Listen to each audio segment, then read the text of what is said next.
आइए इस तफसीली जायजे का आगाज करते हैं, जहां आज हम फिनांस की दुनिया के एक इंतहाई अहम तस्वुर की बुनियाद रखेंगे। आज का हमारा मौजू है अर्निंग्स पर शेयर या मुख्तसरन ईपीएस।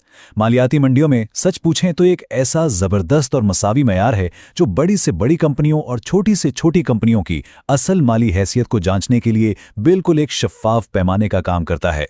आखिरकार यही वो नंबर है जो हमें बताता है कि कोई भी कारोबार हकीकत में कितना कामयाब है।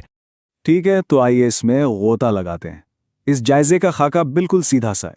हम शुरुआत करेंगे ईपीएस के तारुफ और फॉर्मूले से, फिर एक अमली मिसाल देखेंगे, सरमायाकारी में इसकी अहमियत पर बात करेंगे, बेसिक और डाइल्यूटेड ईपीएस का फ़र्क समझेंगे, पीई रेशियो के साथ इसका ताल्लुक जोड़ेंगे और आखिर में इसकी कुछ अहम हदूद पर नज़र डालेंगे।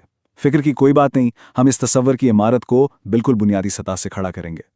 तो सबसे पहले हमारा पहला सेक्शन ईपीएस का तारुफ और उसका फॉर्मूला। ईपीएस या अर्निंग्स पर शेयर बुनियादी तौर पर हमें बस ये बताता है कि कोई भी कंपनी अपने मार्केट में मौजूद हर एक शेयर पर कितना खालिस मुनाफा कमा रही है। ये किसी भी कंपनी की मुनाफा बख्श कारकर्दगी को नापने के लिए समझिए कि दुनिया भर में सबसे ज्यादा इस्तेमाल होने वाले और मुस्तलद तरीकों में से एक है। इस एक नंबर से फौरन अंदाजा हो जाता है कि कारोबार दरअसल अपने हिस्सेदारों के लिए कितनी दौलत पैदा कर रहा है। अब जरा इसके फॉर्मूले को मरहलावार समझते हैं। ये बहुत दिलचस्प है। सबसे पहले हमें कंपनी की खालिस आमदनी या नेट इनकम देखनी होती है।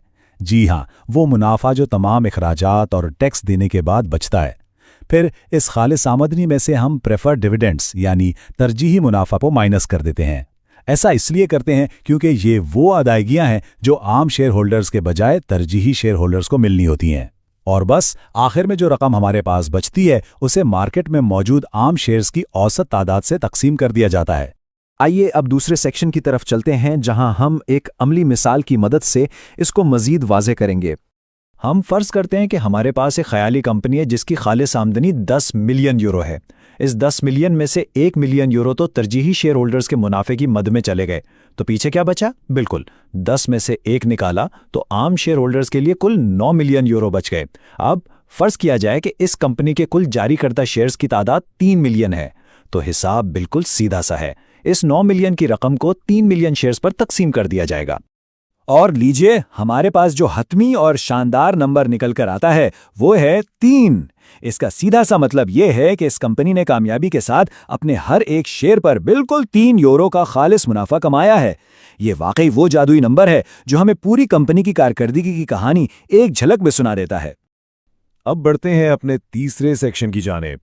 आखिर सरमायाकारी की वसी दुनिया में इसकी इतनी अहमियत क्यों है? दरअसल बात यह है कि सरमायाकार इस एक नंबर की मदद से मुख्तलिफ और बहुत बड़ी बड़ी कंपनियों की कारकर्दगी का आपस में बेहद आसानी से मुवाजना कर सकते हैं। और हाँ, इससे कोई फर्क नहीं पड़ता कि उनका साइज क्या है। इससे ये ट्रैक करने में भी मदद मिलती है कि क्या वक्त के साथ साथ मुनाफे में वाकई कोई मुस्तकिल इजाफा हो रहा है या नहीं। और सबसे बढ़कर ये शेयर की असल कीमत का अंदाजा लगाने में बहुत मददगार साबित होता है। मालियाती दुनिया में ये एक माना हुआ उसूल है कि अगर ईपीएस ज्यादा हो या मुसलसल बढ़ रहा हो तो इसे एक इंतहाई जबरदस्त और मुस्बत इशारा समझा जाता है। चौथा सेक्शन है बेसिक और डाइल्यूटेड ईपीएस का। अब इस हिस्से के बारे में जो चीज़ वाकई बहुत दिलचस्प है वो ये है कि तमाम ईपीएस नंबर्स एक ही तरीके से कैलकुलेट नहीं किए जाते। तो बेसिक और डाइल्यूटेड ईपीएस में आखिर क्या फ़र्क है? दरअसल बेसिक ईपीएस में सिर्फ और सिर्फ वो शेयर्स शामिल किए जाते हैं जो इस वक्त मार्केट में हकीकत में मौजूद हैं, लेकिन डाइल्यूटेड ईपीएस ज़रा ज़्यादा महतियात अंदाज अपनाता है। इसमें उन तमाम मुमकिना शेयर्स को भी गिन लिया जाता है जो शायद मुस्तकबिल में जारी हो सकते हैं, जैसे कि मुलाजमीन के स्टॉक ऑप्शंस या कन्वर्टेबल बॉन्ड्स। अब चूंकि डाइल्यूटेड ईपीएस में शेयर्स की कुल तादाद ज़्यादा फर्ज कर ली जाती है, तो ज़ाहिर तकसीम होने के बाद ये नंबर अमूमन कम ही निकलता है। हम कह सकते हैं कि ये मुनाफा की एक ज़्यादा महफूज और हकीकत पसंदाना तस्वीर पेश करता है।